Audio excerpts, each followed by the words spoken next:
ఆశీర్వాద కూడిక. ఇక్కడ మేము మా కుటుంబాలను కట్టుకున్నాం. మరి మీరు? అయితే ప్రతి శుక్రవారం రాజమహేంద్రవరంలో జరిగే ఈ కుటుంబ ఆశీర్వాద కూడికలో పాల్గొనండి. ఈ కూడిక జరుగు స్థలం దహించు అగ్ని ఆడిటోరియం, నటరాజ్ థియేటర్, రాజమహేంద్రవరం. సికింద్రాబాద్ లో దహించు అగ్ని అద్భుత అసాధారణ కూడిక ప్రతి శనివారం సాయంత్రం 5 గంటల నుండి ప్రారంభించబడును. స్థలం SPG church ground, alpha hotel వెనుక, సికింద్రాబాద్. మరిన్ని వివరాలకు 9494940074 మరియు 75.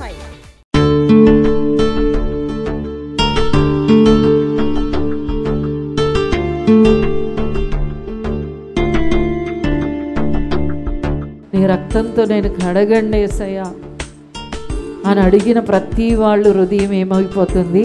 హిమమంత తెల్లగా మార్చబడుతుంది. దేవునికి స్తోత్రం, హల్లెలూయా. అందుకనే కీర్తనాకారుడైన దావీదు అంటాడు, ప్రభువా నన్ను పరిశోధించండి, నన్ను పరిశీలించండి, ఏ దురాలోచన ఉన్నా, నీకు ఇష్టం లేనిది ఏదై ఉన్నా నాలోండి తీసివేయండి అంటున్నాడు.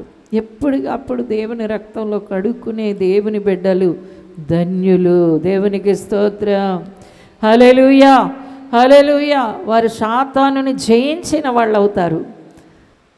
వాళ్ళు తమను తాము భద్రపరుచుకున్న వాళ్ళు అవుతారు. ఎప్పటికప్పుడు మలినాన్ని శుద్ధీకరించుకున్న వాళ్ళు అవుతారు, పరిశుద్ధపరచబడిన వాళ్ళు అవుతారు. అందుకనే ప్రకటన గ్రంథంలో పరలోక దర్శనాన్ని చూస్తున్న యోహానికి ఏది కనబడతా ఉంది అంటే, అక్కడ తెల్లటి వస్త్రాలు వేసుకున్న వాళ్ళు కనబడుతున్నారు. వీళ్ళందరూ ఎవరంటే గొర్రె పిల్ల రక్తం చేత తమ వస్త్రాలను ఉతుక్కున్న వాళ్ళు. దేవునికి స్తోత్రం, హల్లెలూయా. ఇంకో పెద్ద గుంపు కనబడుతుంది. వీళ్ళెవరు అంటే యేసు రక్తం చేత సాతానుని జయించిన వాళ్ళు. హల్లెలూయా. నీ మీద రక్తంతో నువ్వు కడగబడే వ్యక్తివి అయితే సాతాను ఎన్నటికీ కూడా నీ దరిదాపులలోకి రాలేడు. దేవుని బిడ్డ, దేవునికి స్తోత్రం, హల్లెలూయా, హల్లెలూయా. సాతాను ఆ రోజుల్లో శత్రువులు ఎప్పుడు వచ్చేవారు ఇశ్రాయేలీల మీదకి అంటే, వాళ్ళు దోషులైనప్పుడే, వారిలో చెడు ఉన్నప్పుడే, వారు చీకటి క్రియలు చేస్తున్నప్పుడే, దేవుడికి హేయమైన అపవిత్రమైన క్రియలు చేస్తున్నప్పుడు వారి శత్రువులు వారి మీదకి దండెత్తొచ్చేవారు. మనము ఆ న్యాయాధిపతుల కాలంలో దేవుడు యెహూదు మరణమైన తర్వాత శత్రువులు వారిని ముట్టుకున్నారు, వాళ్ళ దగ్గరికి వచ్చారు. కనాను రాజైన యాబేనుకి వారు అప్పగింపబడ్డారు. ఎందుకంటే వాళ్ళలో లోపం ఉంది కాబట్టి. ఈ రోజున కూడా నీలో లోపం లేకుండా ఎప్పటికప్పుడు దేవుని రక్తం చేత ఏం చేయాలి?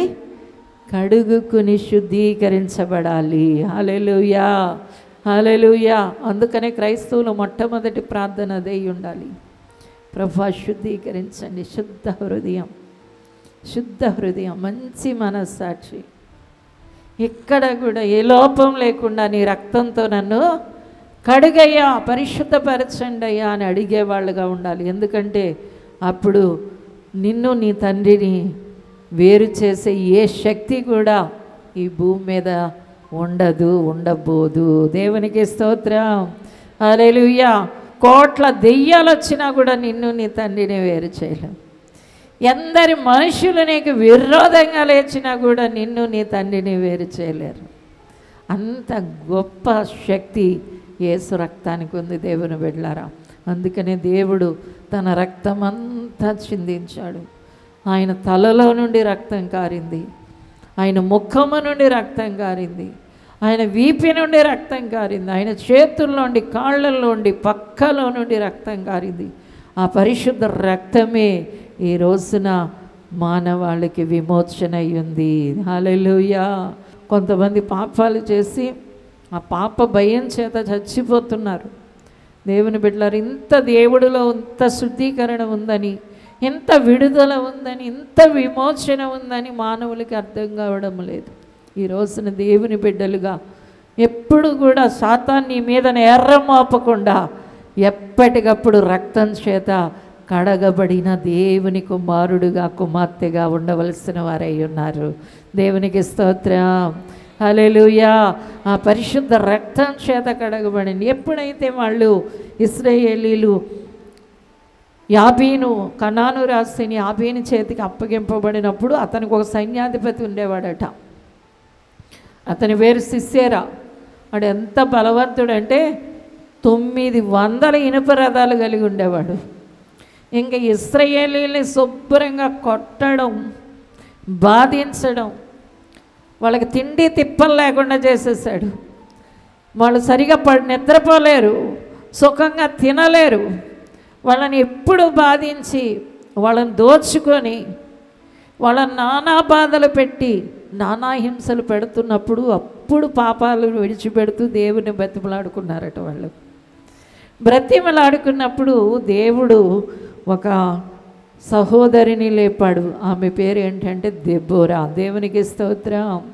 హల్లెలూయా. ఒక వ్యక్తిని లేపాడు. అతని పేరు బారాకు.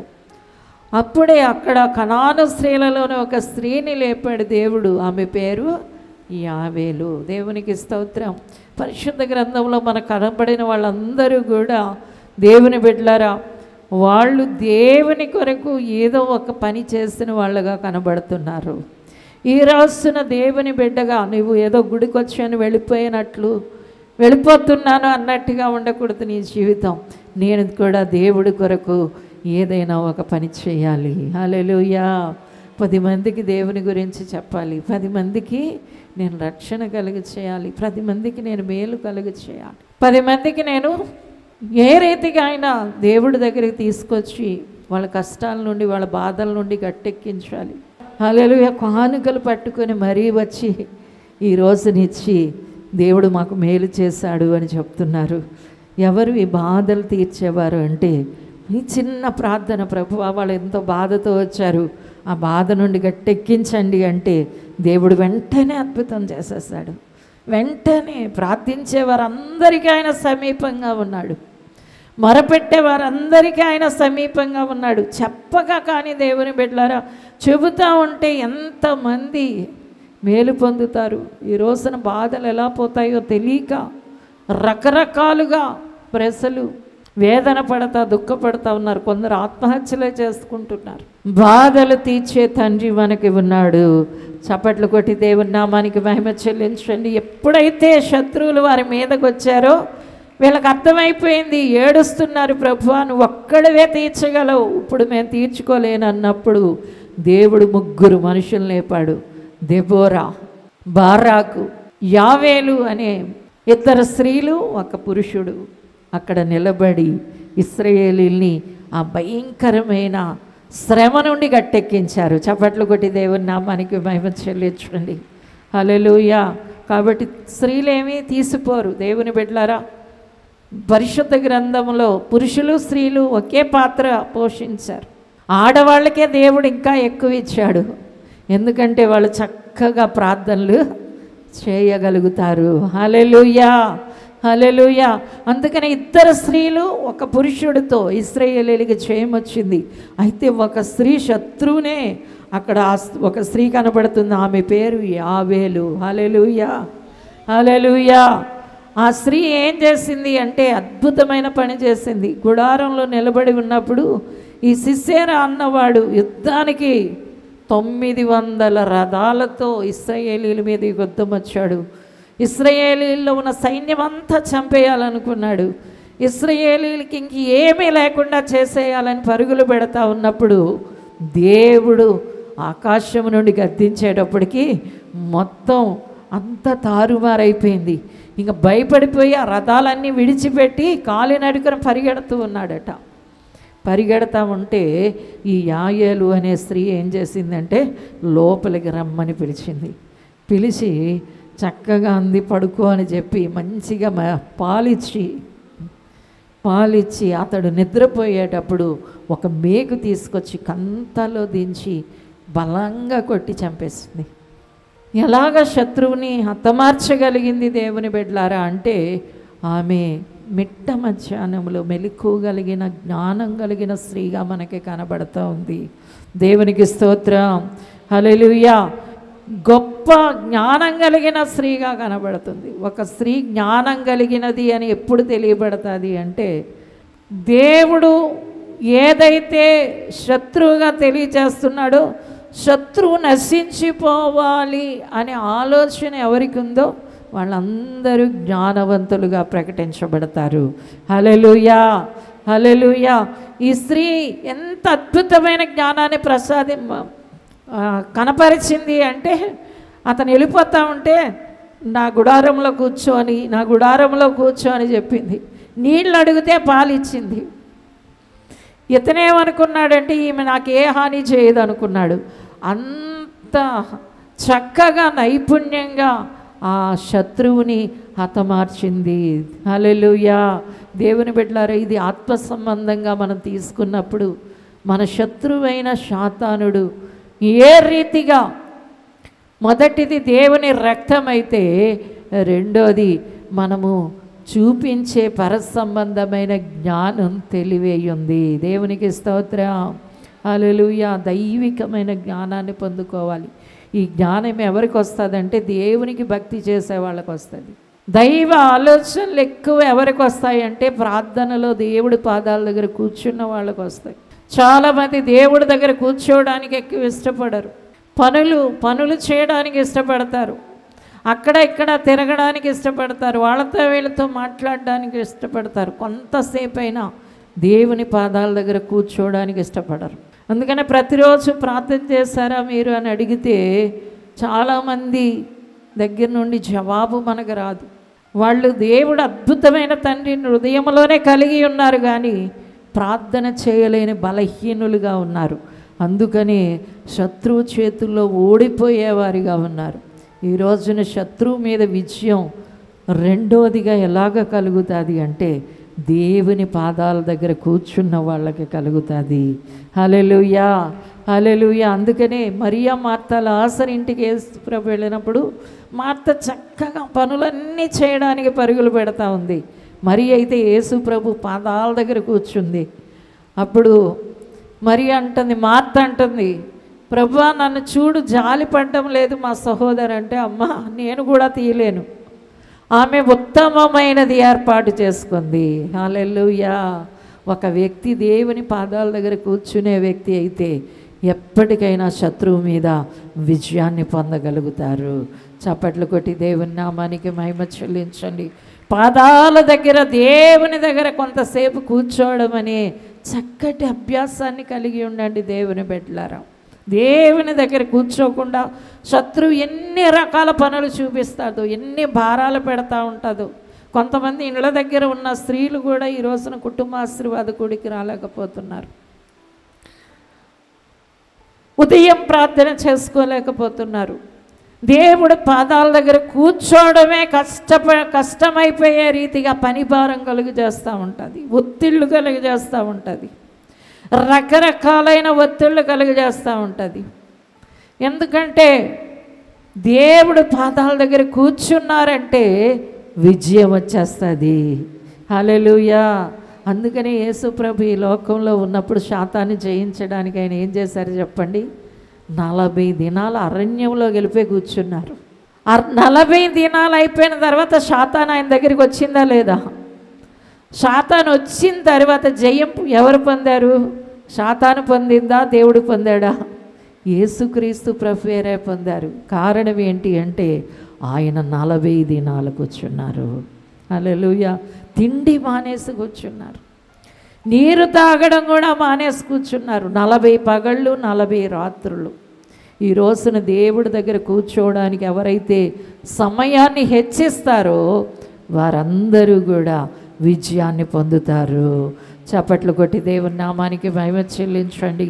నీ విజయానికి కారణం మొదట యేసు రక్తం అయితే, నీ విజయానికి రెండవ కారణం ఏంటి అంటే నువ్వు ఎంతసేపు ప్రభు పాదాల దగ్గర కూర్చున్నావు. కొంతమంది మందిరానికి వచ్చి ఆ చెత్తమాట చూసుకుంటూ ఉంటారు. ఎప్పుడు ముగిస్తారా అనుకుంటూ ఉంటారు. పనులు నువ్వు చచ్చేంత వరకు ఉంటాయి. కొంతమంది కంగారుగా ప్రార్థన దగ్గర నుండి లెగిసిపోతారు. ఎందుకంటే శాతానే ఆ బరువు, ఆ భారం పెడతా ఉంటాడు. మానసికమైన ఒక ఒత్తిడిని తీసుకొస్తూ ఉంటాడు. దేవుడు పాదాల దగ్గర కూర్చోకుండా వ్యర్థమైన మాటలు తీసుకొస్తూ ఉంటాడు. ఈ మాటలు మాట్లాడుతూ ప్రార్థన మానేస్తారు. వాళ్ళు శత్రువుని ఏం చేయలేరు చెప్పండి? జయించలేరు. కాబట్టి నీ ఆయుధం ఏంటి? శాతాన్ని జయించే ఆయుధం ఏంటి అంటే, బాబోయ్ శాతానా అండి, బాబోయ్ బాబోయ్ బాబోయ్ అని గుండెలు బాదుకోవాల్సిన అవసరత లేదు. బాబోయ్ లోకానికి ఏమైపోతుంది, ఎన్ని కీళ్ళు ఎన్ని రోగాలు, నేను అలాగ తప్పించుకోను, నేను ఎలా కాపాడబడగలను అని భయపడవలసిన అవసరం లేదు. నువ్వు ప్రభు పాదాల దగ్గర కూర్చునే వ్యక్తివైతే నిశ్చయంగా విజయం నీదే. దేవునికి స్తోత్రం, హల్లెలూయా. అన్నిటికీ నేను ప్రభు పాదాల దగ్గర కూర్చోండి అనే చెప్తాను. ప్రభు పాదాల దగ్గర కూర్చోండి. నువ్వు చదువుకునే బిడ్డవైతే నాకు జ్ఞానం ఎలా వస్తుంది, చదువు ఎలా వస్తుంది అంటే పాదాల దగ్గర కూర్చోండి.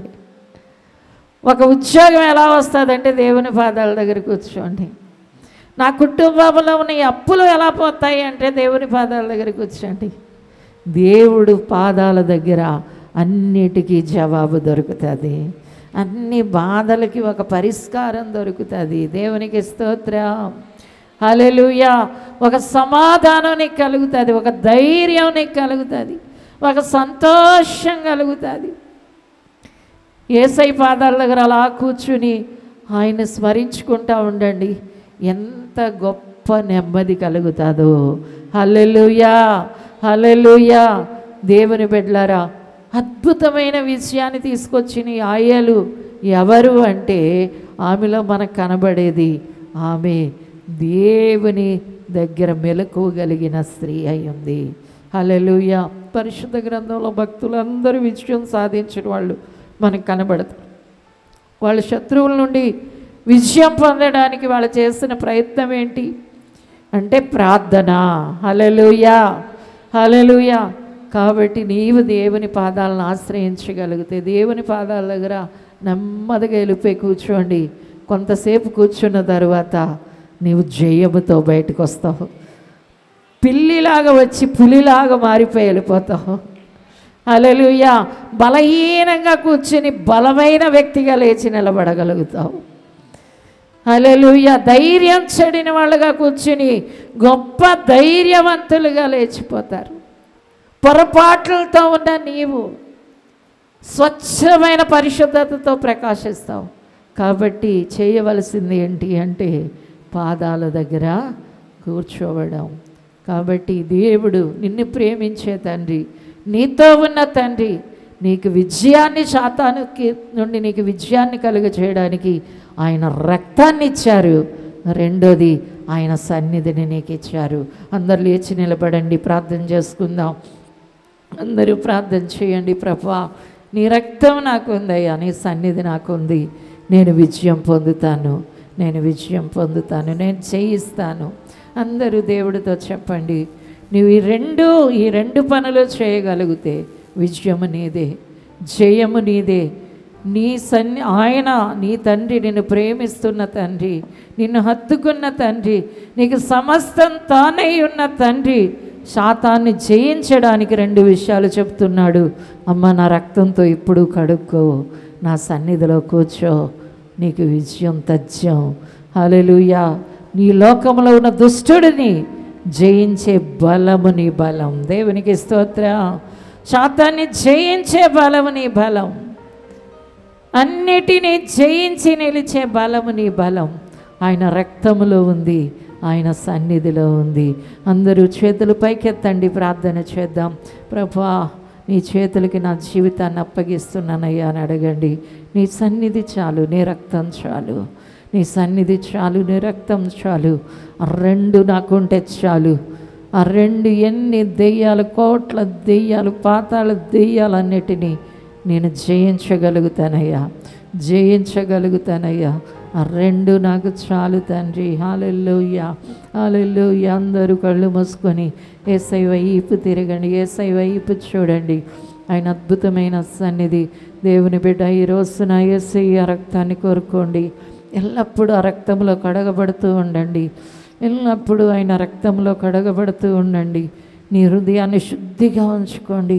యేసు రక్తంతో కడగబడిన నిర్మలమైన హృదయం, యేసు రక్తంతో కడగబడిన మంచి మనస్సాక్షి, నీ తలంపులు కడగబడాలి, నీ మాటలు కడగబడాలి, నీ హృదయం, నీ తలంపులు, నీ క్రియలు, నీ చూపులు అన్ని రక్తముతో కడగబడాలి. రక్తం ప్రభా, నీ రక్తం పోయ్యా, నీ రక్తముతో కడుగయ్యా. నీ సన్నిధి నాకు కావాలయ్యా. ఆయన సన్నిధిలో కూర్చోండి, ఆయన ముఖ కాంతిలో కూర్చోండి. రోజు కొంత సమయం ఆయన దగ్గర కూర్చోండి. యేసయ్యా యేసయ్యా అని పిలవండి. అంతే. అద్భుతమైన దేవుని సన్నిధి, అద్భుతమైన దేవుని శక్తి నిన్ను కమ్ముకుని ఉంటుంది. హల్లెలూయా. నువ్వు దుష్టుని జయించగలుగుతావు, శాంతాన్ని పారద్రోలగలుగుతావు, వాడి క్రియను లయపరచగలుగుతావు. నిన్ను ప్రేమిస్తున్న నీ తండ్రి అద్భుతమైన విడుదలను నీకు శాతాన్ని నుండి ఇవ్వడానికి ఆయన రక్తాన్ని ఇచ్చేశాడు, ఆయన సన్నిధిని ఇచ్చేస్తాడు. ఓ మహిమ దేవుని సన్నిధి నీ మీదకి దిగి వస్తూ ఉంది. ఆయన ప్రసన్నత నీ మీదే ఉంది, ఆయన ప్రభావం నీ మీదే ఉంది, ఆయన ముఖ కాంతి నీ మీదే ఉంది, ఆయన తెలుసు కాంతి నీ మీద ఉంది. దేవుని బిడ్డ, నువ్వు జయశీలుడివి, జయశీలివి. హల్లెలూయా హల్లెలూయా. అద్భుతమైన గొప్ప జీవితాన్ని దేవుడు నీకు ఇస్తున్నాడు. గొప్ప ధైర్యం ఆయన వల్ల నీకు కలగబోతుంది. గొప్ప ఆదరణ నీ గుండెల్లో ఎక్కడ లేని శాంతి, ఎవ్వరు ఇవ్వలేని సంతోషం, ఎక్కడ లేని సమాధానం, ఎక్కడ లేని మంచితనం, ఎక్కడ లేని నీతి నీ లోపల ప్రవేశిస్తూ ఉంది. నీ లోపల ఆయన సన్నిధిలో గొప్ప విజయం, నీకు లేని శక్తి, నీకు లేని పరిశుద్ధత, నీకు లేని బలం, నీకు లేని జ్ఞానం, నీకు లేని జీవం దేవుడి నుండి నీకు బయలుదేరి వస్తూ ఉంది. అందరూ ప్రభువా నీ సన్నిధిలో ఉంటానయ్యా అని చెప్పండి. నీ ముఖ కాంతిలో ఉంటానయ్యా అని చెప్పండి. నీ ముఖ కాంతిలో, నీ ముఖ కాంతిలో. హల్లెలూయా హల్లెలూయా. ఎక్కడ కూడా నీ ముఖ కాంతిలో కూర్చుంటానయ్యా, నీ ముఖ కాంతిలో కూర్చుంటాను రాజా. హల్లెలూయా హల్లెలూయా. అద్భుతమైన జీవితం నీది. ప్రభు ప్రేమించే బిడ్డవు నువ్వు, దేవుడు ఇష్టపడిన కుమార్తెవి, కుమారుడువు నువ్వంటే దేవునికి ప్రాణం, ఆయనకి పిచ్చి ప్రేమ నువ్వంటే. అందుకే నువ్వు దేవుని సన్నిధిలో ఉన్నావు, అందుకే నువ్వు ఆయన బిడ్డగా ఉన్నావు. ఆయన నిన్ను ఇష్టపడ్డాడు. దేవుని బిడ్డ, ఆయనే నీకు సర్వమై ఉన్నాడు, అన్నీ ఆయనే చూసుకుంటున్నాడు. నీకు కాపరిగా ఉంటాడు ఆయన, నీకు మేపరిగా ఉంటాడు ఆయన. ఆయన శిరస్సుగా ఉన్నాడు నీకు, ఆయన ద్రాక్షవల్లిగా ఉన్నాడు నీకు. శత్రువు మీద విజయం ఇవ్వడానికి, శత్రువు మీద జయం ఇవ్వడానికి తన రక్తాన్ని నీకు ఇచ్చేశాడు, తన సన్నిధిని నీకు ఇస్తున్నాడు. విజయం తథ్యం నీకు, విజయం తథ్యం. యేసుక్రీస్తు ప్రభు ఎలాగ విజయం సాధించారో, 40 రాత్రులు పగలు దేవుడి దగ్గరుండి విజయాన్ని పొందిన అదే దేవుని బలముతో, అదే దైవ శక్తితో దేవుని సన్నిధిలోండి నువ్వు గొప్ప విజయాన్ని పొందబోతున్నావు.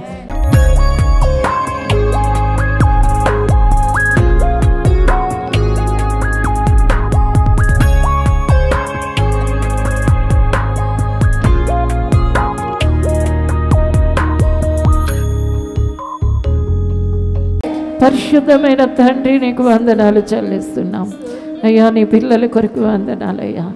అయ్యా నీ పిల్లల కొరకు వందనాలు అయ్యా. ఇక్కడ చేరిన బిడ్డల కొరకు వందనాలు. ఒక్కొక్కరి నీ ప్రేమ ఉన్నందుకు వందనాలయ్యా. నీ పరిపూర్ణమైన ప్రేమ కొరకు వందనాలయ్యా. నువ్వెంతో ప్రేమిస్తున్న నీ పిల్లలయ్యా, ఎంతో ప్రేమిస్తున్న నీ బిడ్డలయ్యా, ఎంతో దయ కలిగి ఉన్నావయ్యా. మరి ఎడలు ఎంతో దయ కలిగి ఉన్నావయ్యా, ఎంతో కృపణిస్తున్నావయ్యా. రోజు క్రొత్త కృపణిస్తున్నావయ్యా, క్రొత్త కృపణిస్తున్నావయ్యా. దీవెనలు వర్షాలే క్రమరిస్తున్నావు. అయ్యో, సాతాన్ని చేయించడానికి నీ రక్తం ఇచ్చేస్తావయ్యా, నీ సన్నిధిని ఇచ్చేస్తావు నాయనా. నీకు వందనాలు చెల్లిస్తున్నాను. ఈ రోజు మొదలు నీ బిడ్డలు నీ సంతోషములో పాలివారవుదురుగాక.